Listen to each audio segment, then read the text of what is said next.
এই গল্পটি একটি তরুণীকে কেন্দ্র করে, যার জীবন ছিল বাহ্যিকভাবে সাজানো কিন্তু অন্তর ছিল শূন্যতায় ভরা। সামাজিক মাধ্যমে জনপ্রিয়তা, দুনিয়াবি খ্যাতি সব ছিল, কিন্তু শান্তি ছিল না। এক রাতে ঘটে যাওয়া একটি ঘটনা তার জীবনকে সম্পূর্ণ পাল্টে দেয়। নাম তার লায়লা। ইউনিভার্সিটির জনপ্রিয় একজন মেয়ে, ফ্যাশন, মেকআপ, রিলস সব কিছুতেই পারদর্শী। হাজার হাজার ফলোয়ার্স, স্টোরি, রিলস ভিউ মিলিয়নে। চারপাশের সবাই তাকেই দেখে স্টাইল আইকন হিসাবে, কিন্তু নিজের রুমে একা থাকলে সে হাঁপিয়ে উঠত। তার মনে হতো, এত ভালোবাসা পাওয়ার পরেও কেন আমি এত একা। মা নামাজ পড়ে মাঝে মাঝে বলতো, মা কিছু সময় আল্লাহর জন্য রাখ, কিন্তু লায়লা হাসি দিয়ে এড়িয়ে যেত। একবার বলছিল, আল্লাহ তো রহিম, পরে দেখা যাবে। এক রাতে বন্ধুদের সাথে পার্টি শেষ করে বাসায় ফিরছিল লায়লা।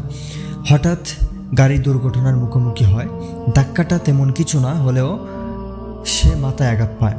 হাসপাতালে জ্ঞান ফিরলে চারপাশটা ঝাপসা দেখছিল।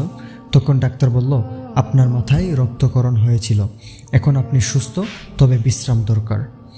সেই রাতে হাসপাতালের বিছানায় সে প্রথমবারের মতো ভয় পেল। মৃত্যু কতটা কাছে এসে গিয়েছিল সেটা অনুভব করে তার চোখ দিয়ে অশ্রু গড়াতে থাকে। সে বলল, আমি কি আল্লাহর সামনে যাওয়ার জন্য প্রস্তুত ছিলাম? ঘরে ফিরে সে আয়নার সামনে দাঁড়িয়ে থাকে। আগে যেখানে নিজেকে সুন্দর লাগতো, আজ মনে হচ্ছিল এটা আমার আসল চেহারা না। সে প্রথমবারের মতো সিজদায় পড়ে অনেকক্ষণ কাঁদে। কোনো সাজানো দোয়া না, শুধু হৃদয় থেকে বলা, হে আল্লাহ, আমায় মাফ করে দিন, আমি এতদিন অন্ধ ছিলাম। লায়লা ধীরে ধীরে পরিবর্তন আনে জীবনে। সোশ্যাল মিডিয়া থেকে দূরে সরে যায়। কোরআনের বাংলা অনুবাদ পড়তে শুরু করে, নামাজ শুরু করে। অজু করার সময় মনে হয় মনে যেন শীতল বাতাস লাগছে। একদিন সে নিজের প্রোফাইলে লেখে, আসল সৌন্দর্য বাইরের না, অন্তরের। লায়লা এখন একজন ইসলামিক বক্তা, নারীদের জন্য দাওয়া ক্লাস নেয়, স্কার্ফ নিয়ে কথা বলে, আত্মশুদ্ধির জন্য ভিডিও বানায়। কেউ একজন তাকে একদিন বলেছিল, আপু, আপনি না বদলালে আমি কখনো নামাজ শুরু করতাম না। লায়লা চোখ বন্ধ করে ফিসফিস করে বলে, হে আল্লাহ, আপনি কত মহান, আমার নিঃশব্দ কান্নাকেও আপনি শুনতে পেয়েছিলেন।